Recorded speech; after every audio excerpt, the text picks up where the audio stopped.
সকালবেলা ঘুম থেকে উঠেই দেখছি আমাদের ঘরের এই অবস্থা। রাতভর যেহেতু বৃষ্টি হয়েছে সেই কারণে দেখো এই যে পুরো মানে ঘর দিয়ে জল পড়ছে। আর বরকে বললাম একটু ছাতিটা দিয়ে যেতে, আমি একটু বাইরের দিকটায় যাব, কারণ ছাতি ছাড়া বাইরে একদমই বেরোনো যাচ্ছে না, ঘরের ভিতরেও জল পড়ছে। এখন বাজে বেলা 10টা। তো যাই হোক, বৃষ্টি কিন্তু কিছুতেই কমছে না। তো ভাবলাম যে এখানে বসে বসেই আমি কিন্তু থালা বাসন কটা ধুয়ে ফেলি। তো রান্নাঘরেও পুরো একদম জল হয়ে গেছে, সেটা আমি তোমাদেরকে দেখাইনি। আর এই যে পাশের ঘরটা থেকে বর বেরোলো, ওই ঘরে বর আজকে একটা কিন্তু টেবিল বানাচ্ছে রান্না করার জন্য। এর আগে যেখানে বসে আমি রান্না করতাম, যে রান্নার জায়গাটায়, সেই জায়গাটায় কিন্তু জল পড়ে একদম জল জল হয়ে গেছে, সেই কারণে কিন্তু ওই কিচেনে এখন রান্না করা যাচ্ছে না। আর এদিকে এই যে আমি থালা বাসন ধোয়ার জন্য নিয়ে নিলাম এক বালতি জল। দরজায় বসে বসে এখন থালা বাসনগুলো ধুতে হবে, কিছু করার নেই। আমাদের এদিকে কিন্তু এবছর বৃষ্টি খুবই কম হয়েছিল। তো ভাদ্র মাসের প্রথম দিক থেকে শুরু হয়েছে বৃষ্টি, আর এখনো মানে প্রতিদিনই এইভাবে বৃষ্টি অনাবরত হয়েই যাচ্ছে। তো একটু সময়ের জন্য কিন্তু বৃষ্টি ছাড়াচ্ছে না আমাদের এই দিকটা। তো এতটা খারাপ লাগছে কি বলবো বৃষ্টিতে। তো সবসময় এইভাবে কিন্তু বৃষ্টি হলে কিন্তু একদমই ভালো লাগে না। আর তারপরে আবার আমাদের ঘরটা বেশি একটা ভালো না। আর বরমশাই কিন্তু এদিকে টেবিল বানাতে কিন্তু খুবই ব্যস্ত, দরজা বন্ধ করে নিয়েছে, কারণ ওই ঘরের ভিতর আবার এই বাইরের জল চলে যায়। তো যাই হোক, থালা বাসনগুলো ধুয়ে নিই। তো তোমরা সবাই সঙ্গে থাকো আর দেখতে থাকো আজকে সকালে আমি কি কি কাজ করি। হ্যালো, হাই এভরিওয়ান, কেমন আছো সবাই? আশা করছি সবাই খুব ভালো আছো, আর আমিও খুব ভালো আছি।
তো থালা বাসনগুলো কিন্তু এই যে আমি এখন ধুয়ে নিয়েছি। আর এই যে দেখতেই পাচ্ছ, মাথায় কিন্তু আমি একটা গামছা দিয়ে নিয়েছিলাম যাতে আমার মাথাটা ভিজে না যায়। তো এই যে বারান্দা দিয়েও জল পড়ে, সেই কারণে বেশি অসুবিধা হচ্ছিল। তো মাথায় আমি এই যে একটা গামছা দিয়ে নিয়েছি। আর থালা বাসন ধোয়ার পরে এই যে এখানে একটু এই যে জল ঢেলে ধুয়ে দিলাম। আর এখন আমি যাচ্ছি ঘরের দিকে। তো চলো ঘরের ভিতরে কি অবস্থা তোমাদেরকে একটু দেখাই। তো এই যে এখানে রেখে দিয়েছিলাম, কালকে বর বাজার করে এনেছিল সবজি, তো সবজিগুলো ভিজেছিল, সেই কারণে ওইখানে মানে বস্তার উপর রেখে দিয়েছিলাম। আর এই যে দেখতে পাচ্ছ একটা রুম, তো এই রুমটায়ও কিন্তু প্রচণ্ড জল পড়ে। তো দেখতেই পাচ্ছ ওই সাইডটায় কাদা কাদা দেখাচ্ছিল, ওই রুমটায় আমরা এখন থাকি না। তো এই রুমটায় আমরা থাকি, যেহেতু এই বেডরুমটায় মানে কোনো জায়গা কোথাও জল টল পড়ে না আর কি। তো এই রুমটা ভালো আছে, এই রুমটায় আমরা থাকি। তো এখন শুধু সমস্যা হচ্ছে আজকে আমাদের রান্নার জায়গা। তো ভাবছি কোথায় রান্না করব। এখন কিন্তু বেলা 11টা বাজে। তো বাইরে থালা বাসন টাসন ধুয়ে বাকি কাজগুলো সেরে আসলাম। এখন আমি কিন্তু পুরো ভিজে গেছি বললেই চলে। তো এদিকে এই যে বিছনাটা এখন তুলে নিচ্ছি।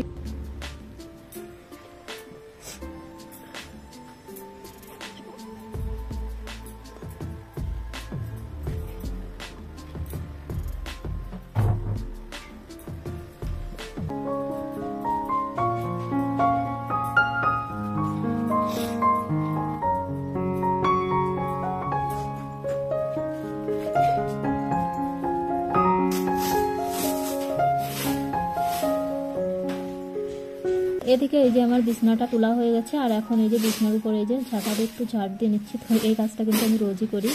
তারপরে চলে আসলাম এই যে ঝাড়ু দিতে। তো মহারাজটা কিন্তু ঘরে মানে এই নর্মাল টাইলসগুলোই বেশিরভাগ বসায় আর কি, পুরোনো ঘর যাদের। তো যাই হোক, এই ফর্সিগুলো কিন্তু বৃষ্টির সময় একটু বেশি ভিজে যায়।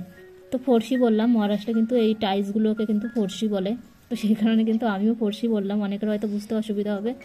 তো যাই হোক, এই যে ঝাড় দিয়ে আমার কমপ্লিট।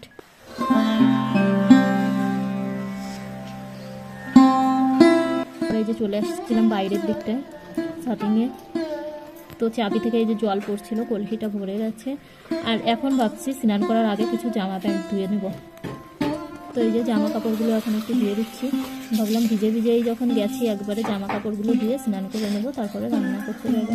তো আজকে কিন্তু আমার রান্না করতে অনেকটাই বেলা হয়ে যাচ্ছে, যার কারণ হচ্ছে এই বৃষ্টিতে মানে ঘর বললাম তো আগেই, রান্নাঘরটা প্রচণ্ড ভিজে গেছে। রান্নাঘরে আমি এখন রান্না করতে পারছি না। তো বরের টেবিল বানানো প্রায় ওদিকে হয়ে গেছে। টেবিলের উপর গ্যাসটা রেখে মানে পাশের রুমটায় নিয়ে আজকের মতো রান্না করব। তো এই যে আমার পেছনে একটা ঘর দেখতে পাচ্ছ, এরপরে কিন্তু এই ঘরটা সেরে তারপরে এই ঘরটা রান্নাঘর করা হবে আমাদের। তো যাই হোক, এই যে তারপরে কিন্তু আমি জামা কাপড়গুলো ধোয়ার পরে স্নান টান সেরে এই যে চলে এসেছিলাম। আর এদিকে এই যে ধামায় বালতিতে জামা কাপড় ধোয়ার যে জলটা ছিল, ওই জলটা এখন ফেলে দিয়ে এই ধামা বালতিগুলো ধুয়ে দিয়ে এখন তুলে রাখছি। তো বৃষ্টিটা মনে হচ্ছে এখন একটু এই যে কমের দিকে গেছে।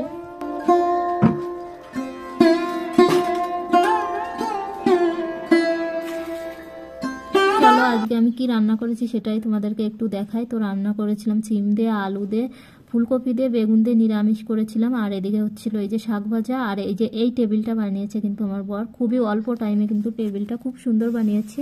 আর এদিকে এই যে দেখো রান্নাঘরে সব জিনিসপত্র এখানে আনা হয়েছে। তো কদিন মতো এখানে আমি রান্না করব।